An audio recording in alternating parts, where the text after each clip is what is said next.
Yeah, since this is the first episode, let's lay down a little bit of context, the foundations. I know the small snippets have already said it, but it's good to just go into a little bit further now. I reckon. Yeah, because it's more concentrated. So how did we meet, Marianne? Oh, actually, first, for people that don't know us, my name is Marwin Solerio. I'm a co-founder and creative director of TKC, Te Inkoia Collaborative.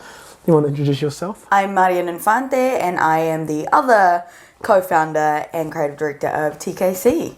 We're both actors. I'm knee-deep in the arts. You're also a PT. Yeah, I don't know if I'd say I'm knee-deep in the arts. Would you say? What is knee-deep in the arts? Maybe like elbow-deep. Yeah. Oh, no, that's deeper than knee-deep. Because elbows are higher. I'm the elbow, you're the knee. Yeah. Okay. Maybe I'm ankle-deep. Okay. You're like, I'm in it, but like, I get out real quick. Well, yeah, I do other things as well, you know? Nice swimming. But you're famous in the Famous? the Famous. Cut that out. Don't no sharing. Anyway, tell people, how did we meet and who are you? How did we meet? Start with who are you and then how did we meet? I reckon, okay, who am I? This is weird. I think a lot of the people who follow our platform at the moment are people who know us, people who like champion our work already, and people who have worked with us in certain capacities, whether through our own individual work or through meeting us with our ventures with Proudly Asian Theatre. So I think, where do I start? Who am I? I'm a Kapampangan Filipino. I grew up in Pampanga. I was born in San Juan, Manila. Is this how deep we're going? Yeah. We are, okay, apparently. I was born in San Juan, Manila, but I mainly grew up in Sindalan, San Fernando, Pampanga. And then my whānau and I migrated to Christchurch when I was 11 to, be here and support my auntie, Tita Benny, with my cousin, and be here with my cousin and my auntie. His name is Kuya Leonard. Passed away when I was 13. He had cerebral palsy and was brain damaged basically after birth. And my mum was a nutritionist dietitian, and she was qualified to bring her whole family here. And also obviously the tangent bonus of us migrating here was that we were here to search for like a better life. Money is like times 30, provide for the whānau back home. And basically, really take life in terms of going for all the opportunities that we otherwise couldn't get in the Philippines, I definitely wouldn't be in the arts if I was still in the Philippines. Would you say you'd be a PT? Absolutely not. I'd be not that I have anything against people that are employed, because a lot of people are. Yeah. But I'd be employed just trying to make money for survival rather than for thrive. Yeah. Yeah. And and I totally agree. I think there's so many factors and variables as to why I wouldn't be in the arts. Financial reasons. I don't know people in the Philippines in terms of my inner circle that is thriving in the arts or media scene. So I definitely think I would have definitely knuckled down on the stereotype Filipino who would have gotten into meds. And I actually don't know. I don't even don't know who I would be. I mean, I would be very different for sure, and I'm very aware of my privilege and my the status that I have basically been brought up into simply by migrating to another country. So I really recognize that. But since going to Christchurch, I went to Holmoran High School. It was just my immediate family, which was such a change from going from a giant family, lots of aunties and uncles on both sides of my family. The Nunag family is huge, Infante's side is huge, and then coming here and it's just me, mum, dad, my sister, my auntie, my cousin, and obviously all of the selected aunties that's not actually blood related. But it's humbling, and it really quickly sucked me and my family closer together, because we didn't have anyone else, And then I moved to Auckland to be an actor, to do that, to be a creative and chase my dramatic passion. And I think fast forward, I found my tribe and my belonging in Proudly Asian theatre to the point that they've really empowered me as the creative I am today, allowed me to really, thrive in the voice that I have rather than I don't have a voice. It's like, Proudly Asian Theatre was a platform for me to really stand my ground with the voice that I have, which then later progressed to me being a producer, being a writer, really owning the fact I'm an actor, and now from that branching out to starting TKC. Awesome. Yeah. Awesome. Who are you? Who are you, Kuya Marwin? So my name is Marianne. I am 28, almost 29 years old. I moved to New Zealand when I was 5. So from right from the very start, from age 1 to 3, I lived with my mum, my dad, and my little sister in Manila. My mum is from Mindoro and my dad is from Bicol, but we always lived in Manila. Once my father told me the story that once he realized that he couldn't feed me, didn't have the money to feed me at 3 years old, he then decided to move overseas. At first it was Papua New Guinea, and then ultimately it was New Zealand, where he saved up enough money to get me, my mother and my sister plane tickets to fully migrate to New Zealand. And then from 5 right up until I was 19, or 20 actually, 20, sorry, I lived in Taupo in New Zealand. And then I moved to Auckland when I was 20 years old to pursue a bachelor's in performing arts, and that's where I met you. For me, I always grew up, I didn't have any Filipino friends. The only Filipino friends I had was maybe from 5 to 8 and then or 10, and then they moved to another city. So largely my tribe growing up were Māoris and Islanders, where I found a sense of belonging with them, but I didn't know that that's what I was looking for as a child. It was just a primitive thing that and these people look like me, they talk like me, and still to this very day I talk like them. And there was a point where I wanted to be called Maui instead of my actual real name. That's right. I wanted to be actually called instead of my actual name, which is Marwin. So I found my belonging with them, and it wasn't until I came up to Auckland.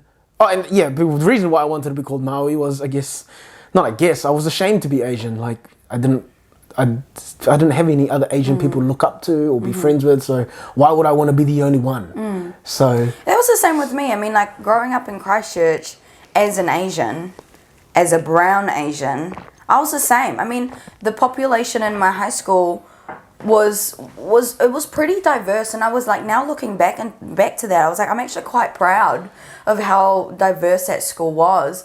But the groups that I still gravitated to was predominantly my Pākehā friends, who, I learned a lot from. It definitely shaped me who I am today, but I didn't realize until I stepped outside of that bubble when I realized how, I don't want to say un-Filipino, but it was just like, I definitely assimilated. Do you know what I mean? I mean, it started with my name, There was a time where I tried to go with Marianne, which is how I actually say my name.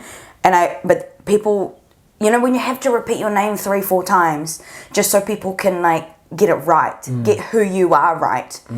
There was something about that made me really despise being different. So I was like, Marianne. No one can mess with Marianne. But then when they write Marianne down, it's not my name, because this is not how I spell my name, right? So it was only until I moved to Auckland, and 4 years into being in Auckland, when I, found the people that I really resonated with, that's when I was just like, I'm Marianne. That's who I am. And it wasn't until we did Penai, bro, that I took on properly saying my name, which was wild to me, and I still meet people who remember me in that era of Marianne, and it really buzzes me out. I'm like, wow. It's insane. Yeah. And it's not that I despise being Asian. I didn't like feeling like I couldn't be on the same level as everyone. Does that make sense? Yeah, it does make sense. And what was the level? As in, I didn't want to be a second or third class citizen. I wanted people to say my name not in a way that sounds alien, but in a way that sounds supported or accepted, And I mean, sometimes I still sort of that still goes in my head. But I was just like, I wanted to feel like I feel accepted. Yeah. Which I think is the core of it, you know? Yeah. And I fully resonate with that. And that's the reason why I changed my name unofficially to Maui. And I remember even growing up in high school and when more Filipinos started to come to Taupo, and, you know, there is a sense of shameness that I say this, but it's important for me to let this out because this is definitely a part of my own history. Is that I used to look down on them. I was like, look at them chilling out as Filipinos, not wanting to take part. And then, you know, here I am with... You know, with all my friends who are not Filipino and me branching out, I just think I'm so much better than all of you, you know? And they never thought that about me. They never thought that about me. They would say hi to me. They did not care. They did not, they did not care. They did not care. And another thing that there is shame around is I remember my mum telling me Filipino words and telling me to learn it, and Tagalog. And I was like, I'll never need to learn that. I don't need to learn that. You know, I'll never ever forget that. Because I didn't feel the gravity of that until I came up to Auckland and then I started to meet other Filipino people. Like Proudly Asian Theatre was probably the biggest turning point for me because that's when I was in a group of other Filipinos and other Asians who started to talk about the same experiences that I had in childhood, but I was never able to relate to because I didn't have any other Filipino friends back then. So I was like, holy shit. When I once thought in high school that Filipino people were so different from who I was, but when I made friends in Auckland with Filipino and other like-minded Asians, I was like, we're not so different after all. So if it's not the Filipino people that are the problem, what's the common denominator? It was me. It was my attitude towards it. And then ever since then, how long has it been? I've been in Auckland for I think 8-9 years now.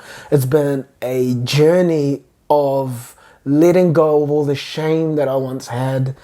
Like internalized racism. Yeah. And even then, like right now, I don't know what that means because I've never asked myself these type of questions. Well, it's like you were saying before, like you looked down on other people who you knew looked like you, but that you didn't feel like you could relate to them. Therefore, you thought you were better than them. That's like, I think that's like a form of like oppression, like like in terms of like they're beneath me. I did feel that, yes. So that's like a colonial hang-up of being like, I got out, you know, I got out, I'm in a new country, which is also colonized. But, you know, like it's like you saw, you got the leg up and suddenly you felt like you were like more advanced than other people who, you know what, evidently was your dad.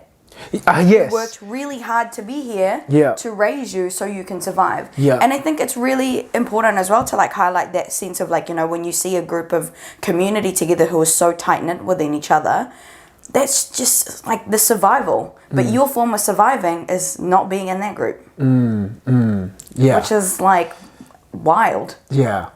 I mean, I was the same. I mean, growing up in high school, I definitely had more Pākehā friends than any brown or any Asian, you know, population, or even like Filipinos. The only time I was really around Filipinos was either with my family or family gatherings. Yeah. And like, it was never an obvious choice that I made, but it also came down to the fact that the traditions and values I was nurturing within myself are different to the values that, you know, my family held for themselves. Like, no, I don't really go to church. I didn't go to a Catholic school. You know, like I'm not a singer, so I don't go to church choir. You know, like all of those things that could give me that Filipino community. So I think after a long time, it was either within by choice or conscious or subconscious, unconscious. What's the word? Either way, like by actual act of choice or just by the fact that I had built an environment around me that didn't give me that Filipino community.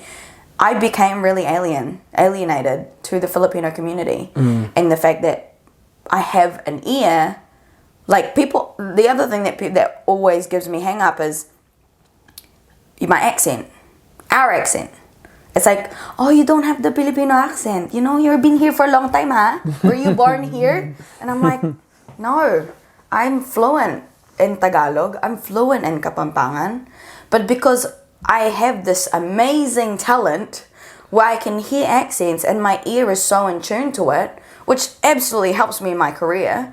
But I code switch. We talk about this. Yeah. Code switching. And I think someone said this to me, Trevor Noah talked about it in his show, The Daily News, where he was just like, it's just easier for me to talk to my parents in the accent that they understand, so that we don't have to do the repetition of having to translate the same thing that we're trying to talk about. Less friction, less tension. And also it's just like, why would I make my parents' life harder? It's more efficient. Because I remember calling you and I was like, bro, I don't know what my real accent of me is. Is it when I'm speaking a majority of the time when I'm around Kiwi and New Zealanders, like the way I'm speaking now? Or is it when I'm speaking around my parents and all other Filipino people? What's real? And I was like, I was so torn. Yeah. I was like, I don't know. Who am I? It was like, that's what I was really asking. Now, when you drop that, it's not a matter of authenticity, it's a matter of survival, efficiency, and communication. That was such a huge weight lifted off my shoulders. Yeah, and I think your ability to be able to switch is your authentic self. And I think the thing that we need to also recode in our brains is that how a person sounds doesn't define who they are.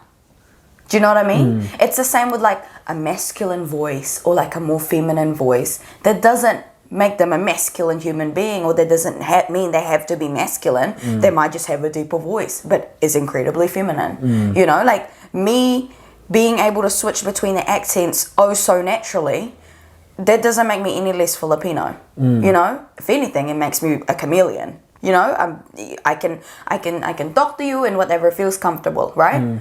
You know, or if I'm, you know, it's the same as me being able to speak multiple languages.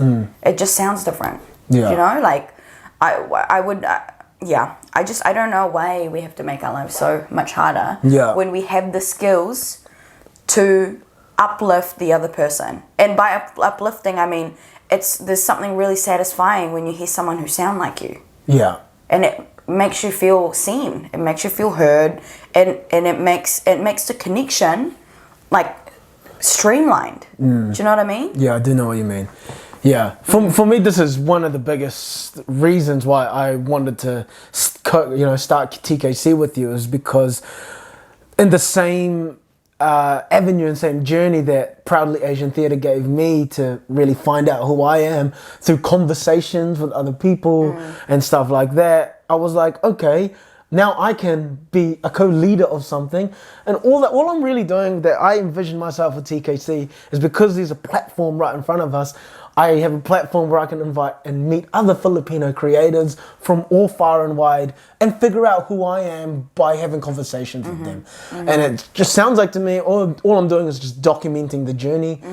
And I've got a partner like you who is going to who's already in that field, you know? So it feels like we're on two ends of the spectrum, and TKC is right in the middle. And for me, what I'm being pulled towards is trying to discover who I am, what Filipino heritage and culture is in me that I've chosen to be blind to, and rediscover that, or discover it actually, not rediscover, because I think it's just been so suppressed and I have so many blind spots. Did you want to speak on why you wanted to create a TKC and what's that end of the spectrum for you?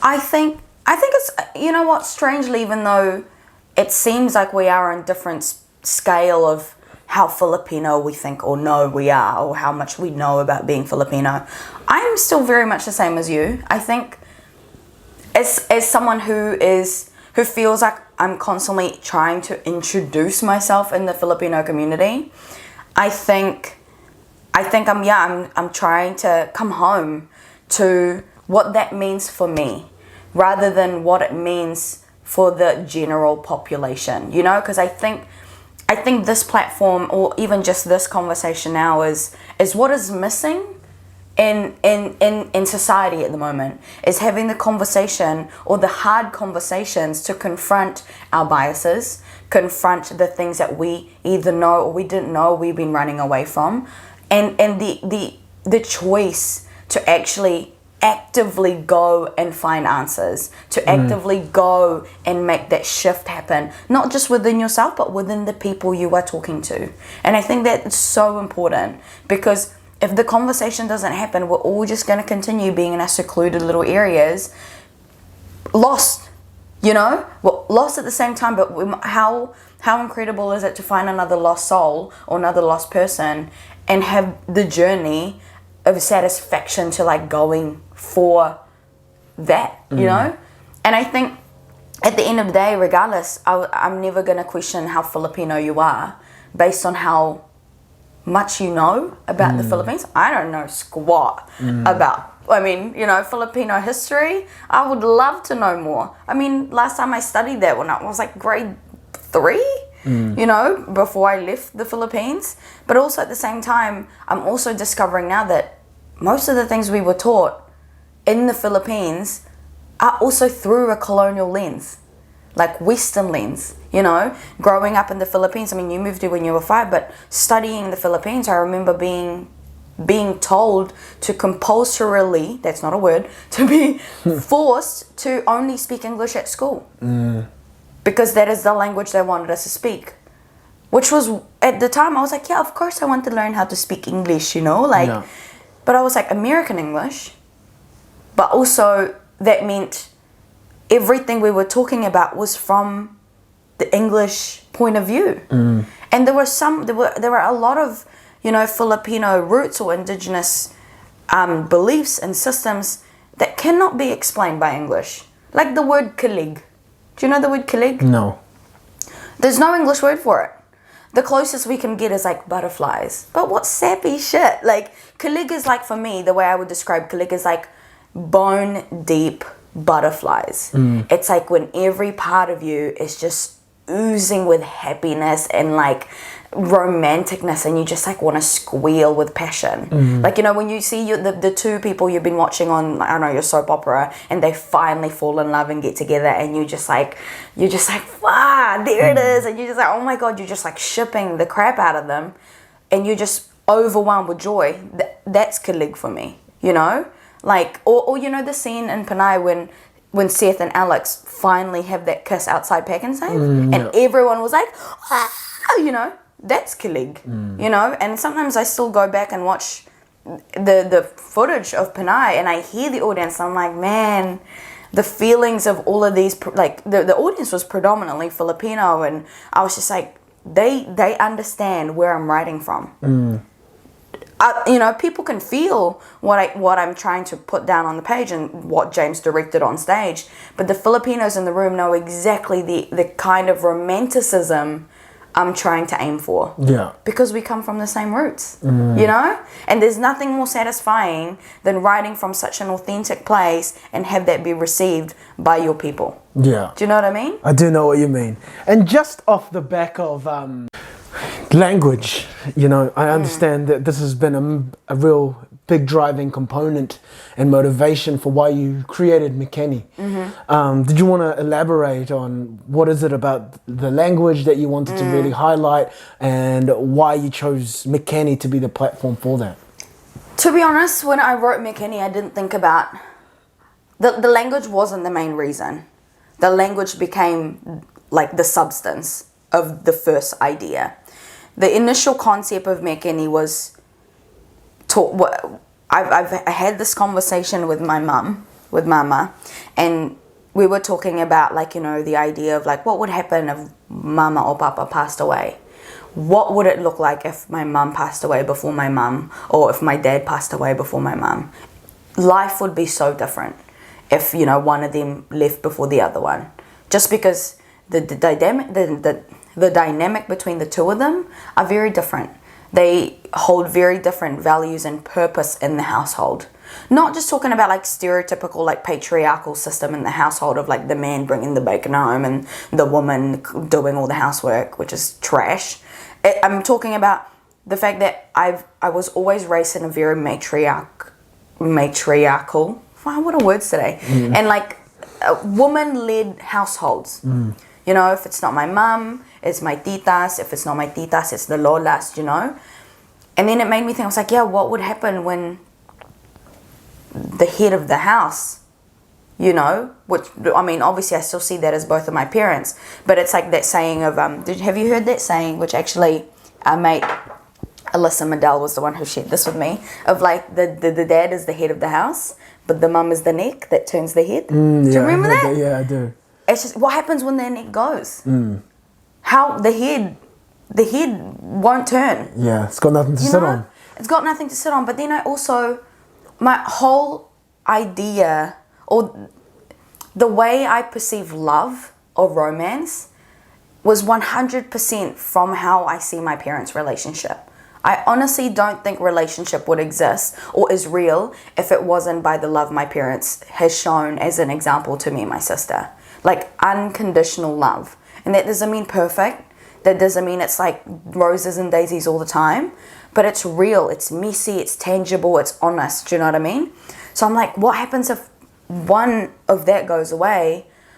I'm like, my dad would be a mess. My dad loves my mum so much. You know, like they'd sing karaoke together, they'd do their duets. I'm like, if mum goes, who's he gonna duet with? You know, like something even like if you just look at it on a surface level like that, and that thought of even just the image of both my parents singing karaoke and one of them not being there for that duet, I'm like, that it would shift my life. I would have to leave Auckland.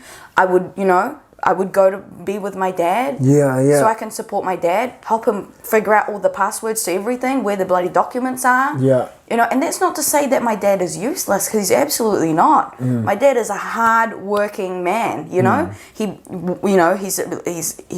does the labor. You know, and my dad is never going to be out of a job because my dad isn't fussy. But all of the other stuff that is not in my dad's generation, like technology, you know, using a computer, filling forms online, like that's not in his what general education growing up. You know, it's not his expertise. It's not his corner. And that's understandable. Everyone has their own skill sets. Absolutely. And then that's a really long way of basically talking about. That's why I wrote Panai. Mekeni. My thing is, I'm sure that your parents know about the story of Mekeni. Did that bring up any like emotional stuff for them? Like, shit, I didn't think about that, or shit, my daughter's thinking about that, you know? I don't know. I've never really spoken to them about it. They knew I was writing it. They knew it's inspired by, I mean, everything I feel like I write at the moment is inspired by either my upbringing or my relationship with my family. But I think I would like for them to think that their eldest child is concerned or is a forward thinker of knowing how to hold and catch the family if whatever happens. Do you know what I mean? I think it's kind of like the same idea of like our dreams. We dream about all of these ridiculous, scary, adrenaline full like dreams, but it's like our subconscious preparing us. What if that scenario happens in real life? It's like a training ground. And I think our stories are just as important in terms of like generating conversation, educating people, sharing knowledge, but it's also about having those tough conversations of like, what if? What if life as we know now is not the way it is actually, you know? And I think there was actually a time my sister and I had like a long ass phone call about what would we do? We didn't end up with an answer, but it was just the fact we had a chat about it. So that when the time comes, and I say when because we all die, at least we know that it's not like pulling a rug under us. I see. Do you know what I mean? So is that what you say Mekeni is about? It is about answering the question, what will we do if one of our parents die? Yeah, and how do I then become the parent to my parent? How do I then become the support system for the two adults that have raised me from like zero?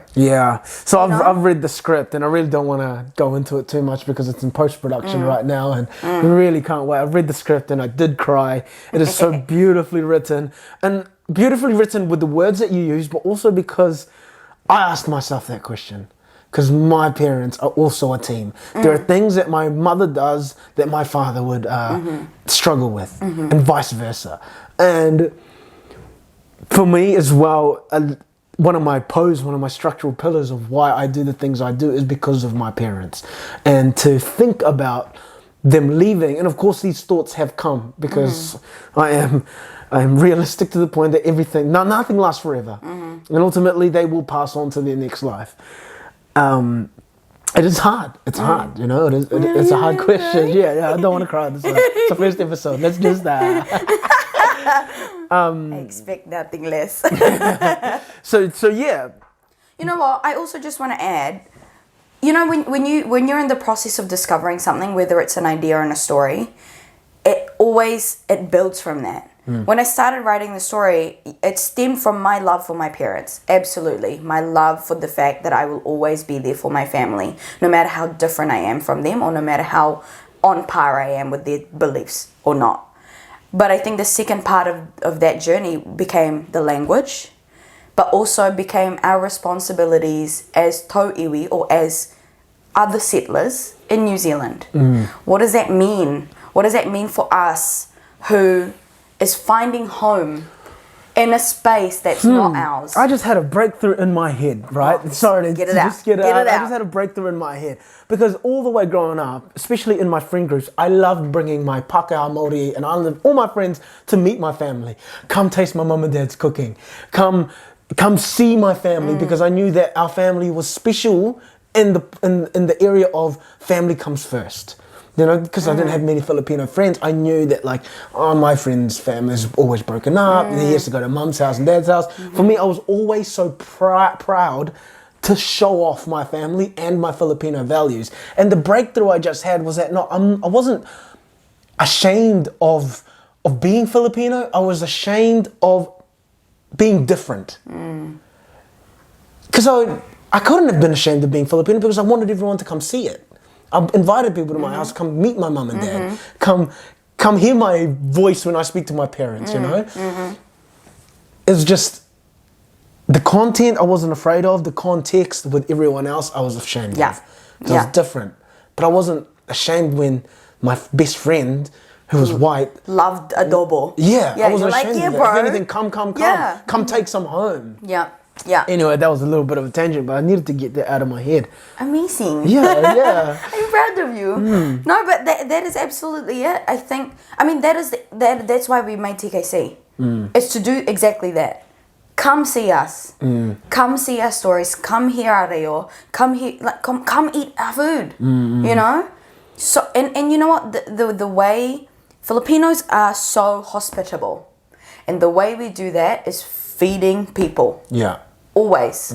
Feeding people and looking after people. We are the most, in terms of if you talk to anyone, first thing they'll say, Filipinos are so nice, they're so kind, they're so loud, you see them in the hospitals, you see them, looking after people like they're their own kids, and then your parents are cooks, my parents are cooks, every time I go home to Christchurch, there's always mountains of food. I'm like, wow. In Auckland, I'm like, eggs on rice. But I go home, there's sinigang, there's adobo, there's, what else? Like, prito, there's so many options. And I'm like, this is all for one meal? And you're spoiled. But we show our love through that, right? Yeah. So, that sentiment of you going come see our culture, come see it. Part of that is what is our responsibility as people who've come over here to not take over. Do you know what I mean? Because basically as settlers, we have a very important job of not embracing the mindset of the people that colonized us. It's our responsibility. Which is I think why honestly my journey to being proud of how Filipino I was is similar to yours. I really gravitated to learning Te Reo Māori at school. I was really stoked that for year 9 and year 10 we had a subject where we had to learn Māori. We learned basic tikanga, we learned the vowels, And for me, honestly, I wrote it in Panay. And for those of you who don't know what Panay is, because we keep talking about it, Panay was the first ever thing I wrote. I wouldn't say it's the best thing, it was the first thing I wrote, and I'm very incredibly proud of it. Kuya Marwin played my brother, I played the sister, and it was a conversation about multi-generational relationship towards what it means to be a Filipino. And And basically it was my journey to rediscovering who I was. And I wrote it because I felt like I wasn't Filipino. And now suddenly I'm the Filipino, you know, like, I'm like, team, I'm just as, I'm asking all the same questions that a lot of people are asking. But Panay gave me like a second layer to my foundation, and it gave me the drive, and then it gave me you, it gave me TKC, it gave me the realization that I can hold myself as not just as a Filipino New Zealander, but as a Filipino. And now from Panay, that came up, that grew to Mekeni. Because the other thing that came up for me was people were like, oh, so if Panay, Panay set in Pampanga, the play is in basically like 3 language, mainly English, mainly Tagalog, and we had Te Reo Māori in there. But then someone asked me, which I do not know who this was, and if you know who you are, thank you. They asked me, if they're in Pampanga, why are they speaking Tagalog? And I was like, I was so defensive in my head. I was like, why would it not be? Like, I speak Tagalog, I'm from, Tagalog is the native language, or not the national language. And I was like, yeah, why? I speak mainly, like, my mama mainly speaks Kapampangan at home. And when I call her, it usually is Kapampangan. So I'm like, why did I do that? Missed it, yeah. But then I had to sort of backtrack to be able to move forward. I wrote it in Tagalog because that's the most known language. Yeah. People call it Filipino language, and now I have a bit of an aversion to that, but it's a language that most Filipinos can connect to. And as the first ever Filipino production, I wanted most, if not all, Filipinos to be able to connect and relate to it. And then from that, hopefully we can branch out, which is why Mekeni happened. Yeah, so Mekeni is the first ever Kapampangan film. Nice. I said that right? That was good. Yeah. Kapampangan short film. Short film. Yeah, So yeah, what does that mean for people, who are waiting for it to be released? Is it entirely in Kapampangan, or? I would say it's like 70-80% Okay. in Kapampangan. Yeah. Get used to subtitles. And I'm sure people, subtitles are more... Oh, it's a thing now. Yeah. I even watch subtitles with English. Yeah. Subtitles are a thing now. Yeah, and Definitely. I think it's great. Oh, yeah. It You makes actually you- intake more of the story. Absolutely. Yeah. Absolutely. And I think, ever since Parasite came out, and the thing of like, the more we open ourselves to other movies or styles of filming or other cinematographers and directors and other voices, we just have to get used to the subtitles, because then we actually open ourselves up more to all of these amazing stories that isn't confined by the English language. Yeah.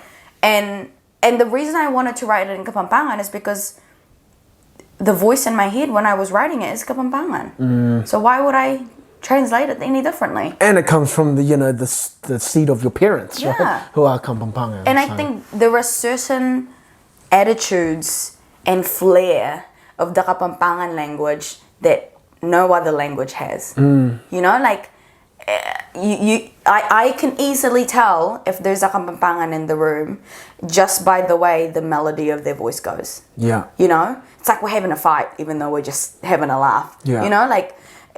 There's something really special about, again, like I said, hearing your own tone. Yeah. Hearing your own accent. And I think by natural progression, Mekeni became one of the purposes of Mekeni is to preserve the Kapampangan language. It's a dying language because, again, going back to colonization, Philippines, most of the time the educational system is taught in English or Tagalog. What about the other 8 main ethnological languages? What about the 111 other dialects in the Philippines? And people don't know that. People just think, oh, Filipinos, you speak Filipino. So now, I purposely, when I introduce myself as a Kapampangan Filipino. Maybe one day I won't have to say Filipino. Maybe I can just say Kapampangan. Yeah. And people will know that a Kapampangan is rooted in the Philippines. Slow steps. Nothing changes. No change happens overnight, right? Yeah. And I think I would, it's also my way of encouraging people, what is your language? What's your reo? You know, like what makes you unique? Not in the way that we all want to be cool and different, but what makes you you? You know? Like, you said Mindoro and... Bicol. Yeah. I don't even know what languages are spoken in those areas. Yeah, well, my father, when he speaks to his sisters and Bicolano. brothers... Bicolano, yeah. Yeah. Yeah, because sometimes I'm hearing him on the phone, I was like, fuck, I can't understand that. No. And then I remember that it's like, oh, they speak, you know, a whole different language. And I don't know whether Mindoro is the same. But I was actually having dinner with my dad a few weeks ago. And I asked him, I was like, Dad, like, where are we from? You know, and he goes, well, you're Spanish. Your last name is Spanish. Your mum is the Filipino. We are Spanish. Wow. And I was like, what? And he goes, that's why your last name is Solerio. And I was like, that's true. And he goes, yeah, you're half. Yeah. You're half. That trips me out. That's insane. That trips me out. Wait, are you half Spanish? Yeah, my grandfather's Spanish. Well, what about your grandma? Side. She is Filipino, I think. I don't know. You can't be half. Now, okay, I can't be half. Sorry. Yeah. Sorry. I'm now at the precipice of my awareness on where like, I'm we're breaking it down. It's right. Just off the back of the story of Mekeni, let's talk about the production side of it. Yeah. So, who was the team that you collaborated with? Sorry, my microphone was a bit off. So, who was the team that you collaborated with to create this? How much of them were Filipino? Was that also Kapampangan? Or, you know, introduce us to a team. 95% of our crew was Asian. Yeah. A good core of it is Filipino creators. So I wrote Mekeni. I am also in Mekeni. I only write for myself. No. Because I was like, you know, that's a whole nother conversation about casting. But anyway, so I'm the writer. Whoa, accent. Alyssa Medell Q is our director. My co-producer is my soulmate and best friend, Todd Waters, who is a beautiful Pākehā gay man. And he has known me ever since I basically moved to Auckland. So, you know, he obviously he's not Kapampangan, but he knows me. He knows my essence. He knows who I am and what I'm trying to do with this work. So having him on as a co-producer was actually a blessing. It was never going to be like that from the start, but I knew I needed someone to support me. And who better to than my best friend, right? Our director of photography is Daryl Wong, who is an award-winning director of photography. And we had Nayeon Lee as our first AD, first assistant director. And basically the team all held the kaupapa of what it means to put... I wouldn't even say it's a cultural story. It just is. You know, we weren't trying to make it like the Filipino or the Kapampangan film. It just is. Because the person who wrote it is authentically Kapampangan. And by domino effect, it just is. You know, like, I don't think I was even setting out to making like a radical film. I just wanted to make a film. I wanted to make a film so my sis Alyssa can stretch her muscles and grow as a director. I can grow as a writer. You know, Todd and I can grow as producers. I think it's never just a one-sided purpose. Otherwise, then it becomes really superficial, I think. It's a nuanced process, and the team, for me, as much as it was about preserving the Kapampangan language and upholding, you know, the Kapampangan essence of the characters, it was also about developing emerging artists. It was about bringing Asian makers and filmmakers in the forefront of our conversations, in film or just in our households, right? So I think for me, working with people who I really believe in, who I know, deserve the opportunities, deserve to be seen, and deserve to have the chance to really prove that they are good directors, they're good makers, they're good storytellers. I was like, yeah, why not? Why not do that in the short film? And it's so condensed. And I mean, writing short film is hard. I found it really hard. But also really satisfying because, as you said, you read the script, you cried, but you know, it was never to make you cry. It was to connect the dots for me, for you, for whoever watches or reads it, right? But yeah, who else is in my team? Because I feel like I'm forgetting something. Obviously you, as a company. But yeah, costume designer is Minsa. Makeup artist is Clarette Saw. Oh my gosh, I'm gonna forget things. Joey Siosoko was our sound recorders, and he's Filipino, and I love having him around. Super nice guy. Lovely Gentle. dude, yeah, and just like gets stuff done. And also, I was stoked because I met another Kapampangan in the process. The other actor, obviously, the person who played the dad, and our health and safety. And on the day became our script advisor too, or like on-set script continuity person, because he spoke Kapampangan. Wow. Gabe Gomez. I was like, amazing. Awesome. Didn't know you before, now I do. Yeah. So the world is slowly growing, and oh shit. So just gonna fuck up my furniture. I'm so sorry. It's just one day. Nothing. But yeah, so I think that I'm very grateful for the team. I'm very grateful for Someday Stories, Outlook for Someday. They were the people who funded the project, and I'm really grateful that they saw something in my, you know, in Alyssa and I's initial pitch, that they saw that it was worth the money they gave us, you know. And there's something amazing when someone puts value. Yeah. When someone sees value in your work, because obviously we think it's valuable, but when a third party comes in and be like, that deserves to get made. Yeah. Suddenly you're like, wow, I have to do it now. Yeah. You know? Well, one, they gave you money, so you have to do it. But it was just like, there was... validating, yeah, for sure. Extremely validating. And I think that's something we need to see more of in terms of the people who are holding the money. Yeah. The people who are allowing people to make the things they want to make. Because this, right now, we're not getting paid for this, you know, but we're doing it because we're always gonna do it. Yeah, it's gonna happen anyway. For me, as an overall, I guess, entrepreneur, as long as I am genuinely fulfilled by doing it, the market will move for me. Of course, that's different in terms of like technology. If I have a tech thing, sometimes tech is like, you're too far ahead of the trend. But with stuff like this, especially with the growing population of Filipino people coming here in New Zealand, if there is no door to knock on, create the fucking door. It will come. That is my yeah. And it's tried and true for me, you know? And I don't care how long it takes, because I'm going to do it anyway.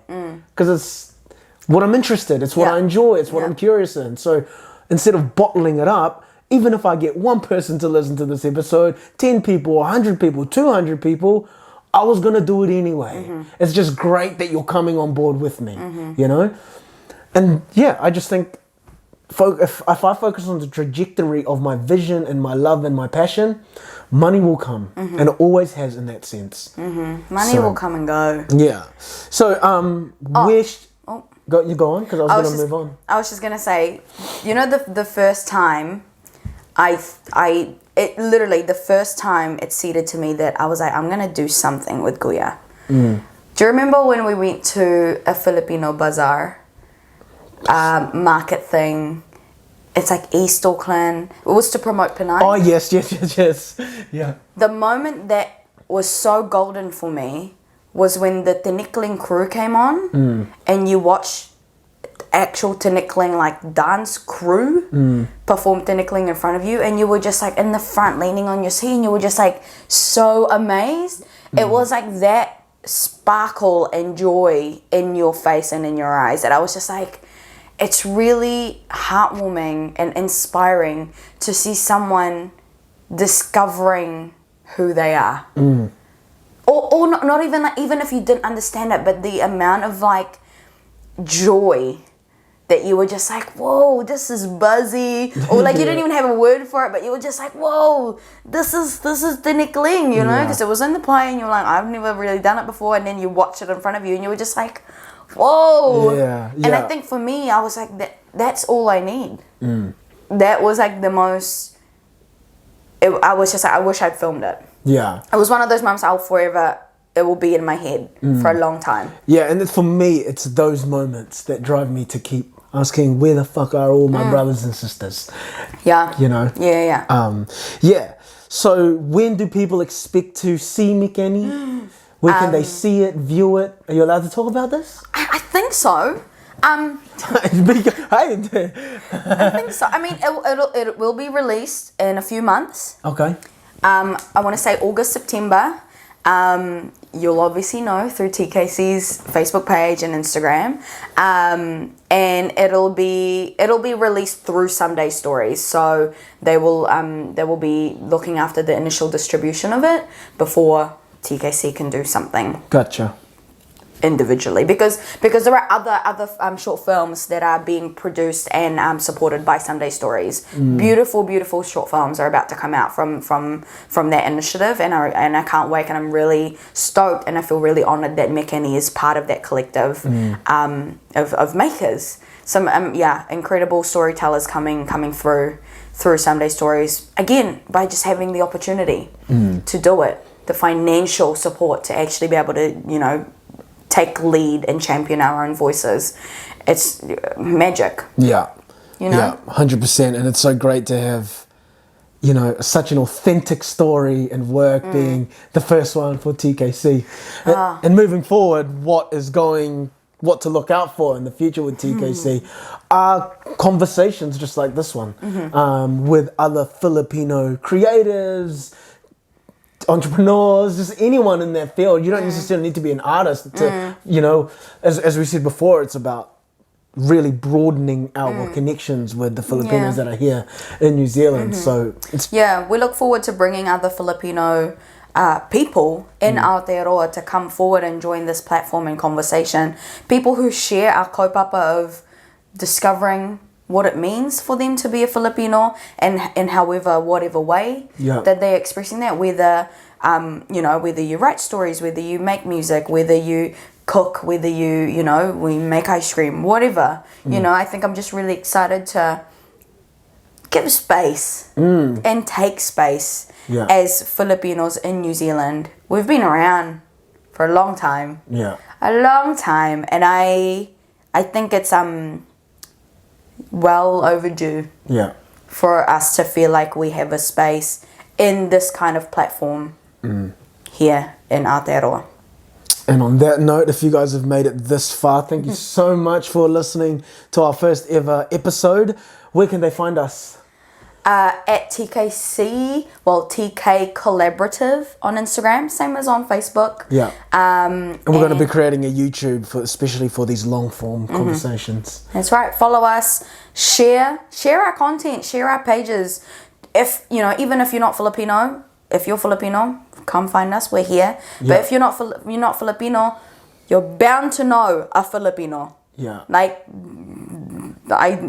That's true. Food, through hospitality, through healthcare, you're gonna know Filipino. And how great would it be for you to be like, I see you. And if you want to connect, because we've got a lot of people emailing and DMing us to connect, please do so. Please do not hesitate. Remember, this is a platform for all of us, so we are here to hold space, give space, and take space proudly. Peace.